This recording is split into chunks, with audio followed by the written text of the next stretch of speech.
So I just like to begin with appreciation and gratitude for the clarity of thought. Let's just say appreciation, because you know what? Gratitude's laced with a little resistance. Okay. Can you feel the difference? Just for a moment? Actually, I didn't. You didn't? I didn't. We're not trying to talk you into or out of anything. But usually when you're talking about gratitude, you're feeling grateful for the trouble that you've overcome, which means you've got the trouble activated. When you are appreciating, it's usually resistance-free. Most people use the words interchangeably just because most people are not really thinking as much about vibration as they are about words. We're glad you are appreciating. And we're glad that you've overcome things that you're grateful about too. But we're more glad that you're appreciating. I am appreciative of you, your teachings, the clarity that's come through your teachings. Like just now. That's a leading edge thought worth thinking about. Yeah. It's been years that I've been listening and learning, and it's certainly been a slow process sometimes of momentum, and there have been... It's been a slow process, or it's been an unfolding process? Unfolding. That word feels a little better, doesn't it? It does. Yeah. We're just guiding you toward more satisfying words. And if you're sensitive to the words that you're offering and to what they really mean, then you'll clean up your vibration in no time. See what we're getting at? Well, and I guess that's what I'd like to We talk are about. nitpicking. That's all right, pick away. As that cleaning up of vibration. Or just meditate and that cleans it all up. Quiet your mind.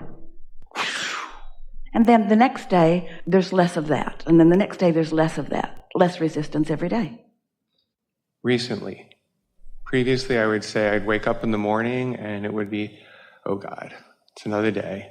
And it wasn't with the intent of having a good day. Yeah. And I would walk into another bad day. Or another day. Another expected day. Another day that I vibrationally prepared myself to walk into. Another day that was just as I expected it to be. Because a belief is just a thought that you continue to think. But when you cease thinking those thoughts, here's a way of looking at it. Pretend just for a moment, just briefly, just to make the point, that you're standing and walking forward, and with every breath out, you spew a sort of inky red mist out there that clouds your view, that kind of messes up the day. You just keep spewing it and walking into it and spewing it and walking into it and spewing it and walking into it. But if you stopped spewing it, it might be there for a day or two, but after a while, it wouldn't be there. And you're the only one that can spew the inky red mist for yourself. No one else is. Feels like they're all doing it. Stop it. Stop it. Stop spewing inky red mist in my experience. I was pretty good at it. Most are, because most are observing. Most are observing the very delicious contrast that gave birth to the new. But they keep focusing on what hasn't happened yet, which is what causes them to spew the dissatisfying red mist, the unsatisfying red mist, the sucky red mist. So when I had a day where I didn't spew the red mist, it actually was a great day. And really was beginning the momentum for more of them. But you're such an objective human, weighing the pros and the cons and the pluses and the minuses. You want to be accurate, yes? No. Don't keep active the things that are in your way. So I have a question for you. That was good. That was all really good. Yeah. So many years ago, before I was aware of the power of thought and what thought can do to direct things in your life, I took a course. And the course was called Life Work Planning. And in that course, one of the things we had to do was draw a timeline. So my timeline started at a beautiful level place, then went into this rut. And then eventually comes back up, but I feel like I've lived this Tell rut. us more about the timeline. Was it your timeline? My was timeline. It your assessment of your life experience? Before you could know anything about it, you had just said, draw a timeline. This is what you think your life is going to look like.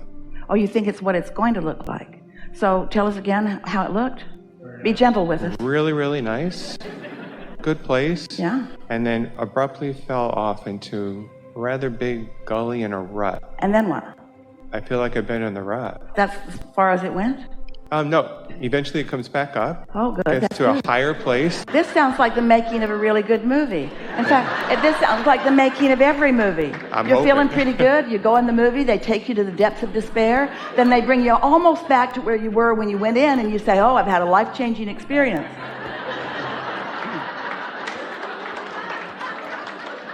Actually, on the other end, it brings you to higher than where you were when you went in. That's the way you intended it to be. You come into this experience with high anticipation, but not much data of what you're going to do with the energy. So you begin your collecting of data process, and you do such a wonderful job of putting things into your vortex, of fashioning your own vortex.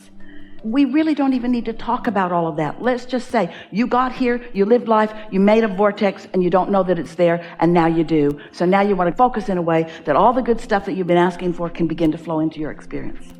It really is that simple. How do I do that? By being satisfied now. So I want this specific thing, Abraham. I want this specific thing that hasn't happened yet. So I accept that the creation is already done, and that my inner being has already attracted all of the cooperative components to it, and it is in the process of becoming. But I'm having a hard time, Abraham, listening to you here today. I'm having a hard time feeling satisfied about this thing that I want so much that hasn't happened. I'm having a hard time feeling satisfaction about that. We say, that's fine, then don't think about that. But don't I need to think about that in order to make it come? No. In fact, thinking about something that hasn't come keeps it from coming. Find satisfaction about other things. And as you maintain the satisfaction mode, the receiving mode, then impulses about that and other things will come to you. You could have 10 major things of interest and importance going on in your life. You've heard this from us before, we know. And one of them could be really not working at all. And 9 of them could be really working well. And you could focus upon the one that isn't working and use that as your reason for dissatisfaction and block your impulses relative to all the things that have been going well. Or you could do it the other way around. You could have only one thing going well and all the others not. And you could find the satisfaction in the one thing that is going well so that you're using that as your reason for satisfaction. And before you know it, you'd be so much in the receiving mode that every one of those other issues or experiences or situations would begin turning to impulses and experiences and thoughts that would be pleasing to you. You hear that? Satisfaction?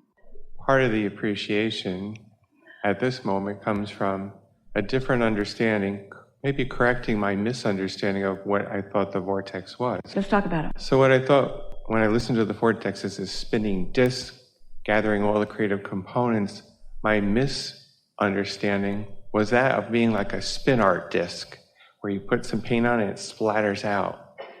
And nothing seemed to be coming together. Maybe things spin out and maybe things spin in. But the reason that your planet stays in its orbit the way it does is because it spins in. That was my Your planet is not spin art. Otherwise, you'd all be splattered. This is law of attraction. It's law of inclusion.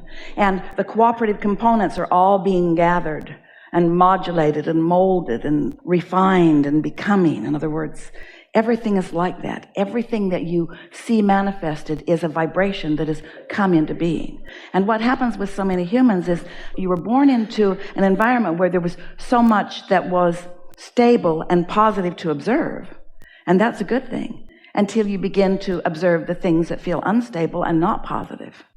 And so we want you, now that you have the ability to do that, and now that you've built such a magnificent vortex, it's really time to put more emphasis on getting into step 3, which is the receiving mode, and allowing yourself to be in on the hands-on creating.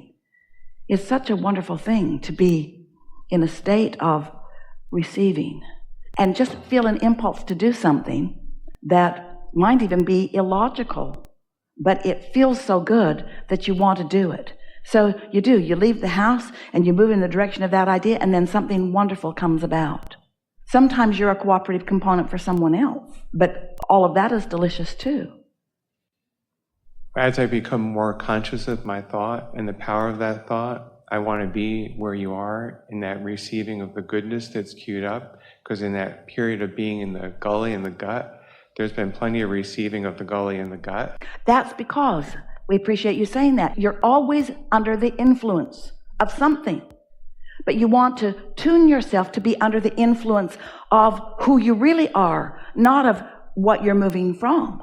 Just stay there for just a minute and feel that. Because if you are awake and your mind is active, law of attraction is responding to your thoughts. So you've got some mix of vibrations going on, which means your point of attraction is whatever it is. And so if you're focused upon the missing of something that you want or the presence of something that you don't want, then that's in your mix. And if that's in your mix, then you're blocking what you do want in the same moment. Does that make sense to you? It's like you can't set your radio dial on 101 and receive what's being broadcast on another. Esther likes pulse and blend on XM radio. She likes the music, but she has to tune her tuner to receive what she believes is there. So I believe it's there, and I am open to receiving, and it feels good to feel that way. And it's the first time in a long time that it feels good to actually feel that way. But can you feel? You see, we've been talking to all of you for a while, and you've been receiving us. You're watching YouTube, and you're receiving things from one another, and you have a sense of all of this. We know that you do. We can feel that you do have a basis of understanding here. But today, we want you to simplify it all for yourself.